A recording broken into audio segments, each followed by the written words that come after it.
வணக்கம். இரவு நேர பிரதான செய்திகளின் ஊடாக நர்மதா சிறையில் முதலில் தலைப்பு செய்திகள்.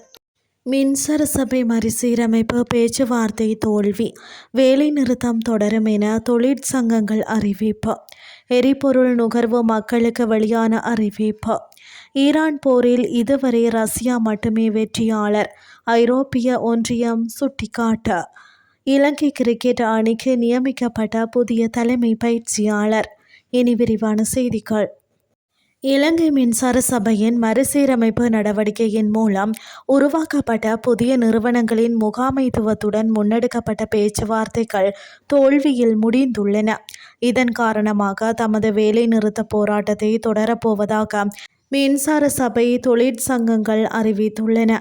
மத்திய கிழக்கில் ஏற்பட்டுள்ள மோதல்கள் காரணமாக ஏற்பட்டுள்ள எரிபொருள் நெருக்கடியை எதிர்கொள்ளும் வகையில் முடிந்தவரை சிக்கனமாக எரிபொருளை பயன்படுத்துமாறு இலங்கை பெட்ரோலிய கூட்டுத்தாபனத்தின் தலைவர் டிஜே ராஜகருணா பொதுமக்களிடம் கோரிக்கை விடுத்துள்ளார்.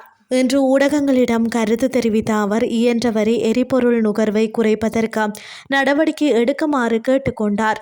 எரிபொருள் விலை அதிகரிப்பு தொடர்பாக கருத்து தெரிவித்த அவர், கடந்த சில நாட்களாக எரிபொருள் தட்டுப்பாடு ஏற்படும் என்ற அச்சத்தில் பொதுமக்கள் அதிகளவில் எரிபொருளை கொள்வனவு செய்தமை இந்த விலை அதிகரிப்புக்கு முக்கிய காரணமாக அமைந்துள்ளது. அவ்வாறு இடம்பெறாதிருந்தால் இந்த மாத இறுதி வரை பழைய விலையிலேயே எரிபொருளை விற்பனை செய்திருக்க முடியும் என்று அவர் தெரிவித்தார். எனினும் தற்போதுள்ள எரிபொருள் நெருக்கடி உலகம் முழுவதையும் பாதித்துள்ளதால் இதற்கு கூட்டாக முகம் கொடுக்காவிட்டால் கடும் அபாயத்தை எதிர்நோக்க வேண்டியிருக்கும் என்றும், எனவே நுகர்வை கட்டுப்படுத்துமாறு அவர் மீண்டும் பொதுமக்களிடம் கோரிக்கை விடுத்துள்ளார். இனி வெளிநாட்டு செய்திகள்.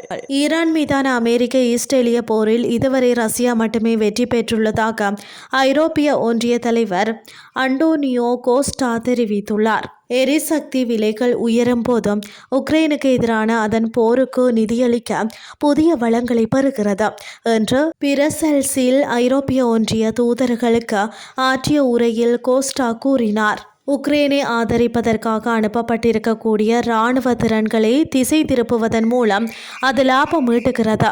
மேலும் மத்திய கிழக்கில் மோதல்கள் மைய நிலைக்கு வருவதால் உக்ரைனிய முன்னணியின் மீதான கவனம் குறைவதால் அது பயனடைகிறது என கோஸ்டா கூறியுள்ளார். சர்வதேச விதிகள் அடிப்படையிலான ஒழுங்கை பாதுகாக்க ஐரோப்பிய ஒன்றியத்தின் அவசியத்தை கோஸ்டா அடிக்கோடிட்டு காட்டினார். இது அமெரிக்காவால் சவால் செய்யப்படுவதாக கோஸ்டா கூறினார். நாம் மேலும் போர் அதிகரிப்பை தவிர்க்க வேண்டும். அத்தகைய பாதை மத்திய கிழக்கு, ஐரோப்பா மற்றும் அதற்கு அப்பால் அச்சுறுத்துகிறது என்றும் அவர் சுட்டிக்காட்டியுள்ளார். விளையாட்டு செய்திகள்.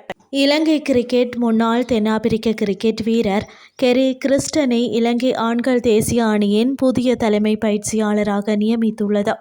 இந்த நியமனம் 2026 ஏப்ரல் 15 முதல் நடைமுறைக்கு வரும் என்றும், அவரது பதவிக்காலம் 2028 ஏப்ரல் 14 வரை 2 ஆண்டுகள் நீடிக்கும் என்றும் அறிவிக்கப்பட்டுள்ளது. கெரி கிறிஸ்டன் தென்னாப்பிரிக்கா சார்பில் விளையாடிய முன்னணி கிரிக்கெட் வீரராக இருந்ததுடன் 2008 முதல் 2011 வரை இந்திய அணியின் தலைமை பயிற்சியாளராகவும் பணியாற்றினார். அந்த காலத்தில் இந்தியா ICC ஆடவர்களுக்கான உலக கோப்பையும் வென்றது. பின்னர் 2011 முதல் 2013 வரை அவர் தென்னாப்பிரிக்கா அணியின் தலைமை பயிற்சியாளராக இருந்தபோதும் அந்த அணி அனைத்து வடிவங்களிலும் உலக தரவரிசையில் முதல் இடத்தை பெற்றது. சமீபத்தில் நமீபியா அணிக்கு ஆலோசகராக ICC ஆண்கள் T20 உலகக்கோப்பை 2026 போட்டியில் பணியாற்றியிருந்தார். இந்த நிலையில் இலங்கை அணியை 2027 ICC ஆண்கள் கிரிக்கெட் உலகக்கோப்பைக்கு தயார்படுத்துவது அவரது முக்கிய பொறுப்புகளில் ஒன்றாக இருக்கும். அந்த உலகக்கோப்பை போட்டி தென்னாப்பிரிக்கா, நமீபியா மற்றும் சிம்பாப்வே ஆகிய நாடுகளில் நடைபெறவுள்ளமை குறிப்பிடத்தக்கது. இத்துடன் செய்திகள் யாவும் நிறைவடைகின்றது. அடுத்து காலை 8:30க்கு எதிர்பாருங்கள். நன்றி.